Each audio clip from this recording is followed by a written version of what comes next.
தேசிய திறந்தவெளி பள்ளியின் 10 மற்றும் 12ஆம் வகுப்பு சான்றிதழ் தமிழக பள்ளிக்கல்வித்துறையின் 10 மற்றும் 12ஆம் வகுப்புகளுக்கு இணையானது என்று பள்ளிக்கல்வித்துறை புதிய உத்தரவை பிறப்பித்திருக்கிறது. இதுகுறித்த கூடுதல் தகவல்களை தருவதற்காக செய்தியாளர் கீதன் இணைப்பில் இருக்கிறார்.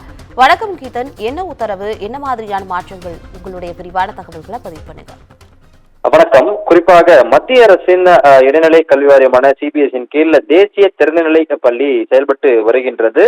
இந்த பள்ளியின் மூலமாக குறிப்பாக வேலைக்கு செல்பவர்கள், அதே போல பள்ளி கல்வியை முடிக்காதவர்கள் வீட்டில் இருந்தே 10 மற்றும் 12ஆம் வகுப்புகளையும், அதாவது பள்ளி கல்வியை முடிக்கக்கூடிய ஒரு வாய்ப்பை இந்த தேசிய திறந்தவெளி பள்ளி என்பது ஏற்படுத்தி தருகின்றது. இதில் 10 மற்றும் 12ஆம் வகுப்பை முடிப்பவர்களின் சான்றிதழ்கள் தமிழகத்தை பொறுத்தவரை தமிழக பள்ளிக்கல்வித்துறையால் வழங்கப்படும் 10 மற்றும் 12ஆம் வகுப்பு சான்றிதழ்களுக்கு இணையானது இல்லை என்கின்ற இந்த ஒரு நடைமுறை என்பது தமிழக அரசால் பின்பற்றப்பட்டு வந்தது. ஆனால் தற்போது அந்த நடைமுறை என்பது மாற்றப்பட்டிருக்கின்றது. குறிப்பாக தேசிய திறந்தவெளி பள்ளியில் 10 மற்றும் 12ஆம் வகுப்பு பயில்பவர்களின் சான்றிதழ்கள் தமிழக பள்ளிக்கல்வித்துறையால் வழங்கப்படும் 10 மற்றும் 12ஆம் வகுப்பு சான்றிதழ்களுக்கு இணையானது என்றும், தேசிய திறந்தவெளி பள்ளியில் 10 மற்றும் 12ஆம் வகுப்பு முடிப்பவர்களினுடைய அந்த கல்வி தகுதி என்பது பதவி உயர்வு மற்றும் பணி வாய்ப்புக்கு இனி கருத்தில் கொள்ளப்படும் என்பதும் தமிழக பள்ளிக்கல்வித்துறையின் உத்தரவாக இருக்கின்றது.